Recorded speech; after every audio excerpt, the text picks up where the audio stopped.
Hello students, welcome to your channel physics MS solutions. Physics MS solutions में आपका स्वागत है। पिछले वीडियो में मैंने डायमेंशनल एनालिसिस यानी विमीय विश्लेषण का चैप्टर स्टार्ट किया था और उसको समझाते हुए मैंने 16 डायमेंशंस यानी 16 विमाएँ आपको निकलवाई थी सूत्र की सहायता से और आपको समझाई थी। उम्मीद है आपने उनको याद कर लिया होगा।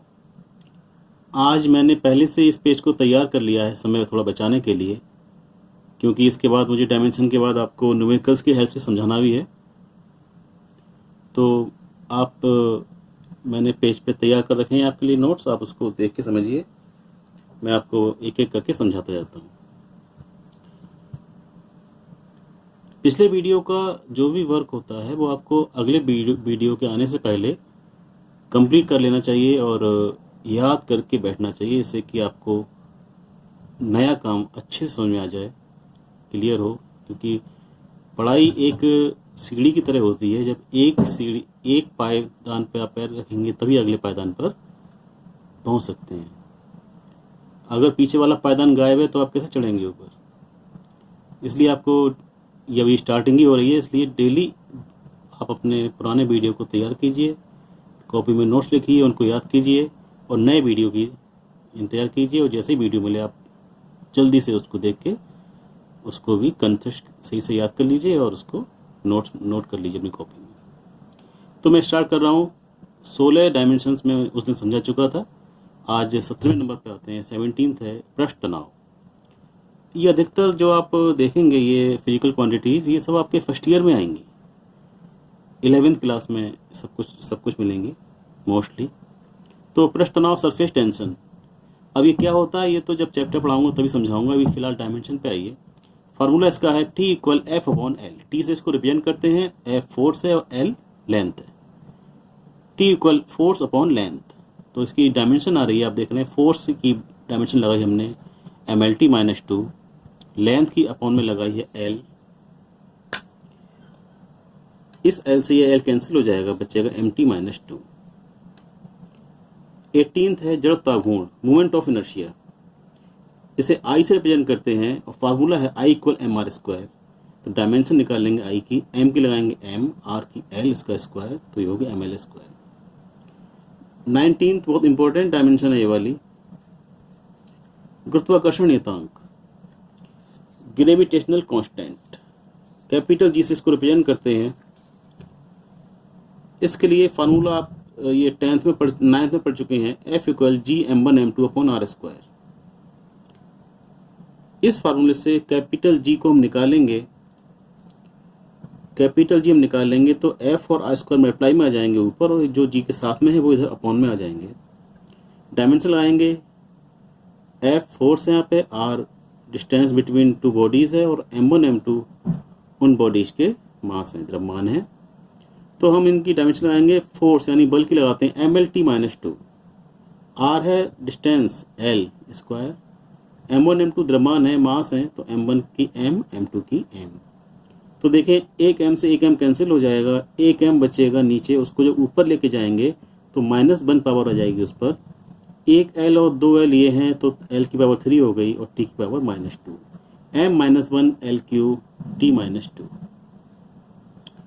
20th नंबर पे है प्रत्यास्थता गुणांक, कोएफिशिएंट ऑफ इलास्टिसिटी। इसे निकालने से पहले हम दो डायमेंशन और निकाल लेंगे। मैंने इसको नंबर 20, 21 और 22 दे रखा है। अनुदैर्ध्य प्रतिबल, स्ट्रेस, फोर्स/एरिया। डायमेंशन निकाल लेंगे, फोर्स की mlt-2, एरिया की L²। L की एक पावर कैंसिल हो जाएगी, एक जो नीचे बचेगी उसको ऊपर ले जाने पर -1 पावर आ जाएगी, ml-1 t-2। ये सब आपको नया नया सुनने में लग रहा होगा, लेकिन अभी इसको समझाना इससे काफ़ी लेंथ ही हो जाएगा और आप समझ भी नहीं पाएंगे। जब इसके ये चैप्टर आएंगे तो मैं इसको आपको अच्छे से क्लियर करूँगा। अभी केवल डायमेंशन पे ही ध्यान दें आप और इनको फार्मूले के साथ साथ याद कर लें। अनुदैर्ध्य विकृति, स्ट्रेन। इसका फार्मूला है लंबाई में वृद्धि अपॉन प्रारंभिक लंबाई। तो लंबाई में वृद्धि की डायमेंशन L ही लगेगी, प्रारंभिक लंबाई की भी L लगेगी। और आप देख रहे हैं जो ऊपर नीचे दोनों एल कट जाएंगे, तो यहाँ पे या तो 1 लिखें या 1 नहीं लिखते, हम लिखते हैं एल की पावर 0।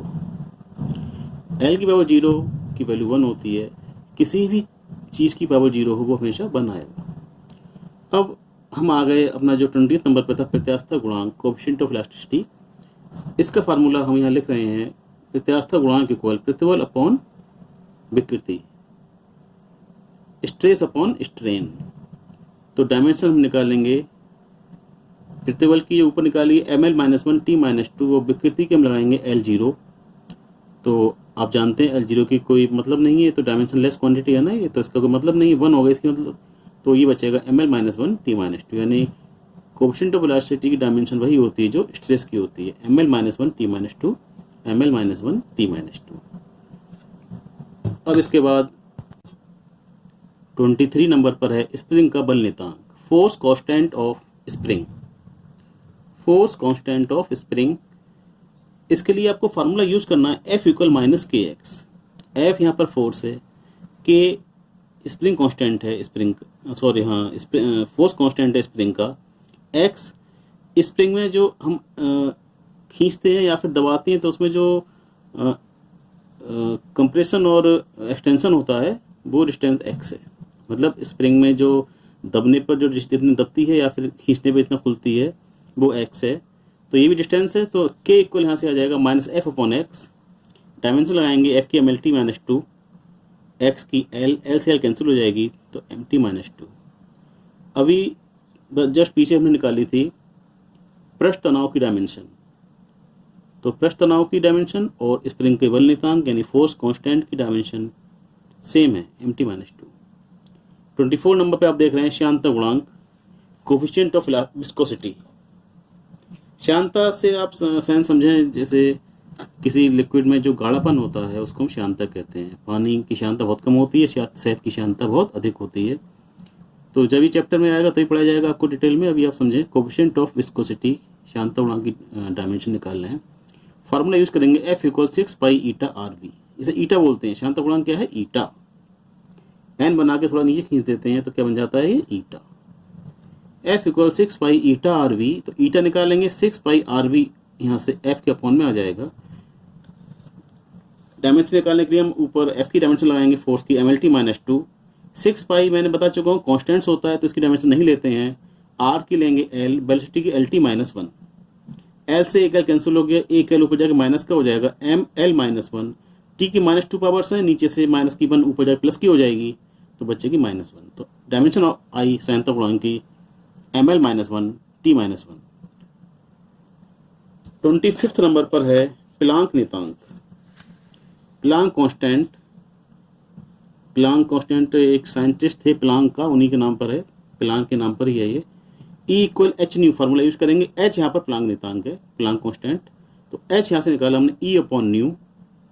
E एनर्जी है, न्यू फ्रीक्वेंसी है, तो एनर्जी की हम जानते हैं ml2 t-2, फ्रीक्वेंसी की t-1, ये ऊपर ले जाके हो जाएगा प्लस का 1, तो -2 और +1 तो माइनस का 1 बचेगा, ml2 t-1।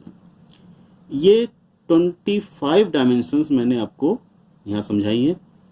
बुक में लगभग आपको 40-45 डायमेंशन मिलेंगी जिन्हें आपको खुद करना है। करना बहुत आसान है, आप बस फार्मूले को याद कीजिए और ये जो जितनी हम यहाँ यूज़ कर चुके हैं इन्हीं का यूज उसमें होगा, कोई नई नहीं आएगी। इन्हीं का यूज करके आप किसी भी फिजिकल क्वांटिटी की डायमेंशन निकाल सकते हैं।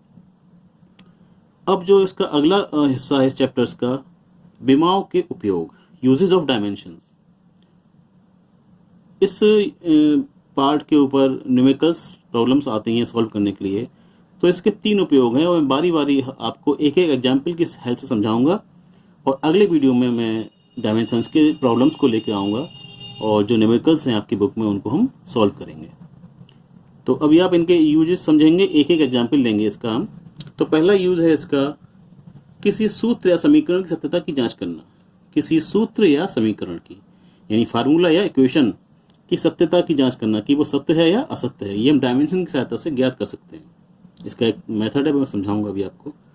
To check the validity of an equation, इसको एक क्वेश्चन की हेल्प से हम आपको समझाएंगे। क्वेश्चन है v equal you plus A T की सत्यता की जांच करो। ये आप पहचान रहे हैं क्या लिखा हुआ है? v equal you plus A T, ये आप पढ़ चुके हैं 9th क्लास में। गति के प्रथम समीकरण, equation of motion, first equation of motion. v होता है फाइनल वेलोसिटी, u होता है इनिशियल वेलोसिटी, a होता है एक्सेलरेशन और t होता है टाइम। तो ये हम पढ़ चुके हैं, हम जानते हैं कि सत्य है, फिर भी हम इसे डायमेंशनली चेक करेंगे, डायमेंशन की सहायता से चेक करेंगे कि ये सत्य है या असत्य है, सही है या गलत है। तो आप इसको ध्यान से देखें, ये इसका LHS है लेफ्ट हैंड साइड, ये राइट हैंड साइड। इसका तरीका ये है जांच करने का कि दोनों हिस्सों में हम डायमेंशंस लगाएंगे, लेफ्ट हैंड साइड में भी और राइट हैंड साइड में। अगर दोनों की डायमेंशन इक्वल आती है दोनों साइड्स की, तो हम कहेंगे कि ये फार्मूला या इक्वेशन सही है। तो हम निकालेंगे LHS की विमा, dimension of LHS left hand side. तो ये वेलोसिटी है v, फाइनल वेलोसिटी है, लेकिन डायमेंशन वेलोसिटी की ही लगेगी, LT-1। हम निकालेंगे RHS की विमा, dimension of right hand side. तो आप देखें u इनिशियल वेलोसिटी है, लेकिन है तो वेलोसिटी, तो डायमेंशन आएगी LT-1 प्लस a यहाँ पर है एक्सेलरेशन, ये हम निकाल चुके हैं, इसकी डायमेंशन आएगी LT-2। ये पुरानी डायमेंशन आपको सब याद करनी होंगी, वरना न्यूमेरिकल आप सॉल्व नहीं कर पाएंगे। अगर न्यूमेरिकल सॉल्व करने हैं आपको, या डायमेंशन एग्जाम में आती है कि इसकी डायमेंशन निकालिए, तो आपको निकालना अगर तभी आएगा जब स्टार्टिंग की 10-15 डायमेंशन आपको याद होनी चाहिए।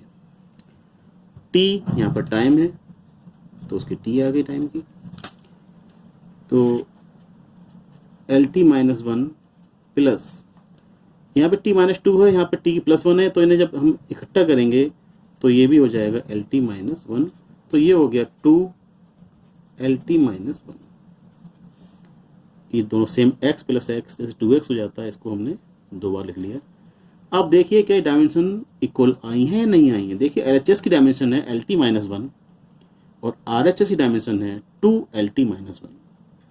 तो बताइए ये इक्वल है या अनइक्वल है। ये यहाँ पे 2 टाइम्स है, लेकिन आपको मैं बता चुका हूँ कि डायमेंशन में कॉन्स्टेंट्स की वैल्यू कुछ नहीं होती है, इसको हम कुछ नहीं समझते डायमेंशंस के लिए। तो इस 2 से और किसी कॉन्स्टेंट्स का मतलब नहीं है। आप देख रहे हैं डायमेंशनली ये इक्वल है, LT-1 LT-1। तो हम कहेंगे since dimension of LHS equal dimension of RHS, LHS की विमा बराबर RHS की विमा, इसलिए समीकरण सत्य है।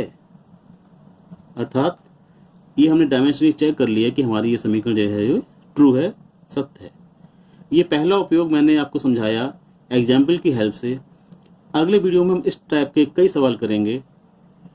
अभी आप इस क्वेश्चन को बहुत अच्छे समझें, और आप ये देख ही रहे हैं कि सवालों को हल करने के लिए हमें डायमेंशंस याद होनी चाहिए। डायमेंशन अगर हमें याद नहीं होती तो हम यहाँ पे क्या रखते।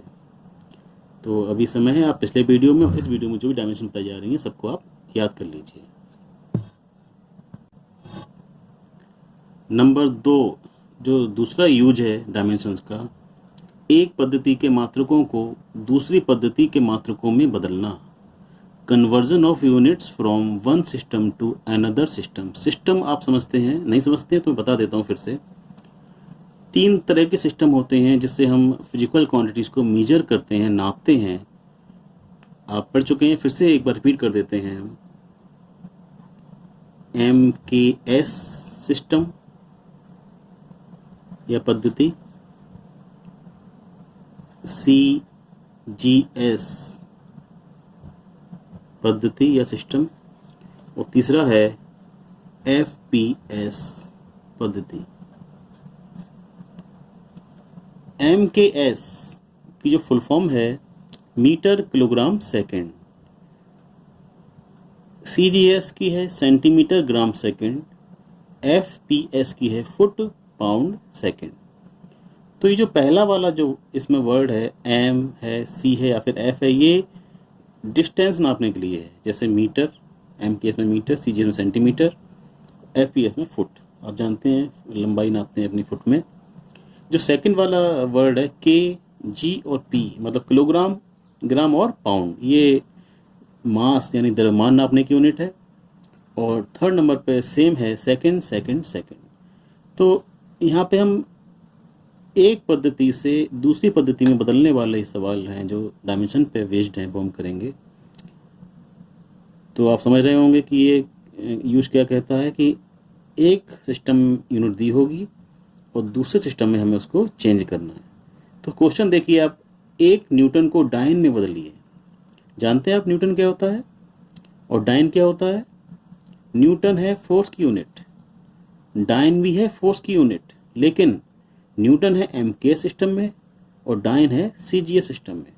तो सवाल ये क्या कह रहा है? सवाल ये कह रहा है कि हमें 1 न्यूटन को यानी एमके सिस्टम के जो यूनिट है उसको सीजीएस सिस्टम की यूनिट डाइन में बदलना है। तो इसका ऐसे कई सवाल मैं आपको कराऊंगा अपने अगले वाले वीडियो में। तो बुक में आपको ऐसे बहुत सारे क्वेश्चन मिलेंगे, आप बस एक मेथड सीख लीजिए और उस मेथड से आप सेम मेथड से सारे क्वेश्चन सॉल्व कर सकते हैं इजीली। तो इसका एक फार्मूला हम यूज करेंगे, N1U1 इक्वल N2U2। N1 वो वैल्यू है जो दी हुई है यानी 1, N2 वो वैल्यू है जो हमें निकालनी है, और U1 और U2 डायमेंशंस हैं, फिजिकल क्वांटिटी जो दी हुई है। कौन सी क्वांटिटी दी हुई है यहाँ पर? न्यूटन का मतलब क्या हुआ, क्या दिया हुआ है? फोर्स दिया हुआ है। यहाँ पे आप डायमेंशन किसकी लगानी है? फोर्स की, क्योंकि न्यूटन फोर्स की ही यूनिट है। तो यहाँ एक लाइन मैं बोल दे रहा हूँ, आप लिख लेना। यहाँ N1 व N2 भौतिक राशि के मान है यानी फिजिकल क्वांटिटी की वैल्यू है, तथा U1 व U2 डिमाएँ हैं अर्थात डायमेंशंस हैं। मैं हिंदी और इंग्लिश दोनों वर्ड बोलता हूँ, हिंदी वाले हिंदी में लिख लें और इंग्लिश वाले इंग्लिश में लिख लें। तो N1 U1 हम डायमेंशन लगाएंगे, मैंने बताया था उस फिजिकल क्वांटिटी की डायमेंशन लगानी है जिसका सवाल में जिक्र है। सवाल में किसका जिक्र है? न्यूटन का। न्यूटन फोर्स की का यूनिट है, तो यहाँ पे हम फोर्स की डायमेंशन लगाएंगे MLT-2। N2 ये भी U2 डायमेंशन ही लगानी है उसी की, MLT-2। बस एक काम करना है, यहाँ पे U1 है तो यहाँ पे M1 L1 T1, ये U2 है तो यहाँ पे M2 L2 T2 कर लेना। N2 वो वैल्यू जो हमें निकालनी है, N1 वो वैल्यू जो हमें गिवन है, तो हमें N2 निकालनी है, तो ये पूरी ब्रैकेट इधर अपॉन में ले आएंगे। N2 equal N1 M1 L1 T1 - 2 upon M2 L2 T2 - 2।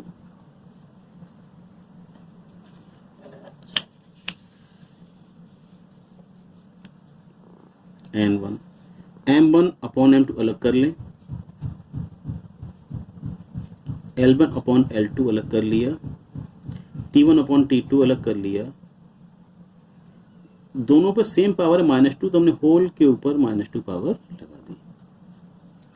N1 1 दिया हुआ है यानी 1 न्यूटन, तो N1 में 1 लगा दिया। M1 मास, M2 भी मास है, लेकिन M1 में वो वैल्यू यूनिट लगानी है जो जिस सिस्टम में दिया हुआ है, और M2 उस सिस्टम की यूनिट लगानी है जिस सिस्टम में पूछा है, डाइन यानी CGS में पूछा है, MKS में दिया हुआ है। तो मास यूनिट क्या लगाएंगे हम? किलोग्राम, केजी, और निकालनी किस में? हमें डाइन में यानी CGS सिस्टम में निकालनी है। तो यहाँ पे आप जानते हैं मास की यूनिट क्या है, यहाँ पे ग्राम।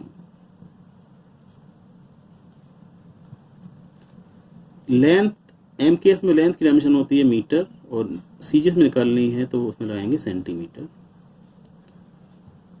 टाइम के लिए तो आप देख रहे हो कि तीनों सिस्टम्स में भी सेकंड सेकंड सेकंड ही आता है, तो सेम आएगा, टाइम में कोई चेंज नहीं होता। ये तो सेकंड सेकंड कैंसिल हो गए। इधर ध्यान दीजिए, किलोग्राम और ग्राम इनको सेम करना होगा। तो किलोग्राम में हम जानते हैं 1000 ग्राम होते हैं,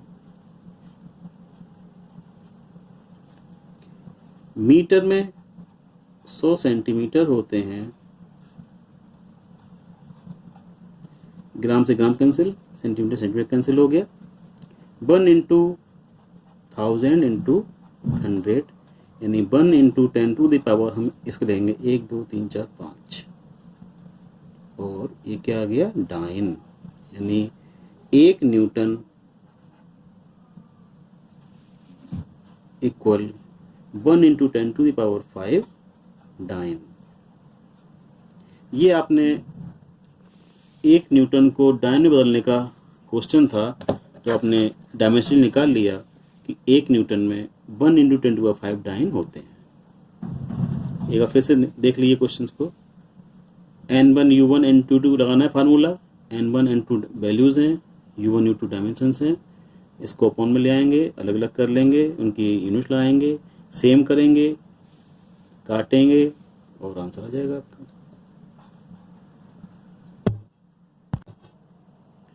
तीसरा जो डायमेंशन का उपयोग है, भौतिक राशियों के बीच संबंध स्थापित करना। Establish a relation between physical quantities. तो भौतिक राशि जैसे फोर्स है, मास है, वेलोसिटी है, आपस में किन्हीं भी हम क्वांटिटीज़ के बीच डायमेंशन मेथड से रिलेशन एस्टेब्लिश कर सकते हैं, यानी संबंध स्थापित कर सकते हैं। तो इस उपयोग को भी मैं एक क्वेश्चन की सहायता से समझाऊंगा आपको। क्वेश्चन पर ध्यान दें। वृत्तीय पथ पर घूमते कण पर लगने वाला अभिकेंद्र बल। अभिकेंद्र बल क्या होता है ये भी आप अपने इस 11वीं क्लास में ही सीखेंगे। आप ध्यान दीजिए, बस बल है, ये फोर्स है। अभिकेंद्र बल यानी सेंट्रीपिटल फोर्स होता है, ये सेंट्रीपिटल फोर्स F उस कण के द्रव्यमान स्मॉल m, कण की चाल v तथा पथ की त्रिज्या स्मॉल r पर निर्भर करता है। विमीय विधि से यानी डायमेंशनली अभिकेंद्र बल F के लिए सूत्र की स्थापना कीजिए। यानी हमें इस F का फार्मूला निकालना है, ये जो यहाँ पे दिया हुआ है उसकी हेल्प से। तो हमें ऐसे क्वेश्चंस में क्या चीज़ इस क्वेश्चन से हमें निचोड़ के लिखनी है, उस पर आप ध्यान दीजिए। बल F निर्भर करता है m पर, v पर और r पर। इतनी बात को हम यहाँ पे लिख लेना है कि F proportional m, F proportional v और F प्रिपोर्शनल r। ये तीनों बातें हमें क्वेश्चन से ही मिल गई हैं कि F जो है m पर, v पर और r पर निर्भर करता है। तो हमने इन तीनों बातों को नोट कर लिया। अब हमें केवल सॉल्व करना है। इसका तरीका है वो भी आप सीख लीजिए। इस तरह के कई सारे क्वेश्चंस आप फिर अपने आप कर पाएंगे। ये तीनों ही फिजिकल क्वांटिटी डिपेंड कर रही हैं F पर, तो हम इन तीनों बातों को एक साथ लिख सकते हैं इस तरीके से। F प्रिपोर्शनल m की पावर a, b की पावर b, r की पावर c। ये a b c क्या है कि ये जो मास है वो डिपेंड कर रहा है, वो फोर्स डिपेंड कर रहा है मास पर। तो मास की कुछ भी पावर हो सकती है, तो ABC हम पावर्स के रूप में निकालेंगे, वैल्यू पुट करेंगे बाद में। F इक्वल, यहाँ पे इक्वल लेके आएंगे तो इस प्रिपोर्शनल कांस्टेंट, प्रिपोर्शनल साइन हटाएंगे और इक्वल लेके आएंगे, कांस्टेंट क्या आ जाएगा, m की पावर a, b की पावर b, r की पावर c। दोनों ओर विमाएं रखने पर डायमेंशन रखेंगे हम। तो फिर से आप समझिए, अगर डायमेंशन आपको याद नहीं होंगी तो आप कैसे रखेंगे, इसलिए याद करना बहुत ज़रूरी है। फोर्स की डायमेंशन हम जानते हैं mlt-2, मास की m, चाल यानी स्पीड की lt-1 और रेडियस की l। डायमेंशन में लगा दी। यहाँ पे हमें क्या करना है, m को सब में देख लेना है। यहाँ पे कितनी m की पावर कितनी है, a है, इसमें m नहीं है, इसमें m नहीं है, तो m की पावर a रह गई। l को देखिए, l यहाँ नहीं है, इसमें l की पावर b है, इसमें l की पावर c है। जो ब्रैकेट के ऊपर पावर होती है वो हर एक के लिए होगी, तो l की v है और t की यहाँ पे -v है। तो हम पहले l को देखेंगे, l की पावर यहाँ पर b है और इधर l की पावर c है, तो हम इन दोनों को प्लस में लिख देंगे। t को देखिए, t तो इसमें भी नहीं है, इसमें भी नहीं है, केवल t की पावर यहाँ पे कितनी आ रही है, -b। इधर लिखा हुआ है mlt-2, m भी लिखा हुआ है, l भी है, यहाँ पे m की 1 है, l की पावर 1 है और t की पावर -2 है। तो अब इन पावर्स को हम कंपेयर करेंगे, यानी घातांकों की तुलना करने पर कंपेयरिंग कर रहे हैं पावर्स की। m की पावर यहाँ पर a है, यहाँ पर m की पावर 1 है, यहाँ पर m की पावर a है, आप देख रहे हैं यहाँ पे m की पावर 1 है, तो a इक्वल क्या हो गया, 1। एल की पावर यहाँ पर बी प्लस सी है और इधर एल की पावर 1 है, बी प्लस सी इक्वल 1। टी की पावर यहाँ पर माइनस बी है और इधर टी की पावर -2 है, तो माइनस बी इक्वल -2, माइनस से माइनस कैंसिल हो गया, बी इक्वल 2। बी की वैल्यू यहाँ पर लगा दें, 2 प्लस सी इक्वल 1, सी इक्वल 2, इधर माइनस का हो जाएगा -1। तो ए की वैल्यू मिल गई, बी की मिल गई और सी की मिल गई। ये तीनों वैल्यूज हमें, जहां पर हमने के लिया है, यहाँ पर ए बी और सी के स्थान पर हमें इनको रखना है। तो एफ इक्वल के एम की पावर ए की वैल्यू 1 है, बी की पावर बी 2 है, आर की पावर सी यानी -1 है। तो इसको हम लिख सकते हैं एफ इक्वल के एम की 1 है तो 1 तो कोई मतलब नहीं, खाली एम ही लिखेंगे, बी स्क्वायर, और जो -1 पावर है वो आर को अपॉन में ले आएगी, -1 पावर की वजह से आर अपॉन में आ जाएगा। अब इस के लिए हम लिखेंगे यहाँ पर, प्रयोगों से ज्ञात किया जा सकता है कि के बराबर 1, तो फार्मूला आ जाएगा F equal M B square upon R. ये आपका अभिकेंद्र बल का फार्मूला है, यानी सेंट्रीपिटल फोर्स का फार्मूला है। और यहाँ पर आप ये कहेंगे कि आपने के इक्वल 1 कैसे ले लिया, ये आपको सवाल करते करते खुद याद हो जाएगा। ये हर सवाल में के की वैल्यू अलग अलग हो सकती है, ये कांस्टेंट जो हमने लिया वो आपको सवाल करने के बाद याद हो जाएगा कि हमने यहाँ पर क्या लिया था। तो इस सवाल के लिए आप देख रहे हैं के की वैल्यू 1 लगाइए और फार्मूला आ गया F equal M B square upon R. तो आपने देखा कि केवल ये दिया हुआ था कि एफ किस किस पर निर्भर कर रहा है, और डायमेंशनल मेथड हमने यूज करते करते हमने फार्मूला को प्राप्त कर लिया। तो ये तरीका है डायमेंशन की हेल्प से या विमाओं की सहायता से सूत्र की स्थापना करने का। तो स्टूडेंट्स, आपने इस वीडियो में कुछ डायमेंशंस सीखी, डायमेंशंस के तीनों यूज सीखे एक एक एग्जाम्पल की सहायता से। अब अगले वीडियो में मैं इन तीनों तरह के जो यूज हैं, तीनों तरह के कई सारे क्वेश्चंस और कुछ डिफरेंट क्वेश्चन भी हैं, उनको भी करवाऊंगा। आप उस वीडियो का इंतजार कीजिए। ये वीडियो आपको कैसा लगा? अगर अच्छा लगा है तो लाइक कीजिए। लाइक करने से मोटिवेशन मिलता है, मुझे प्रेरणा मिलती है कि मैं और अच्छे वीडियो आपके लिए बनाऊं। तो वीडियो को लाइक कीजिए, चैनल को अपने दोस्तों में शेयर कीजिए, सब्सक्राइब कीजिए, और जो भी आपने आज पढ़ा है उसको अच्छे से अपनी कॉपी पर नोट कीजिए और उसको बार बार रिवाइज कीजिए। वीडियो को एक बार दो बार देखिए, इससे आपको अच्छे से समझ में आ जाए। अगले वीडियो मिलते हैं। Thank you.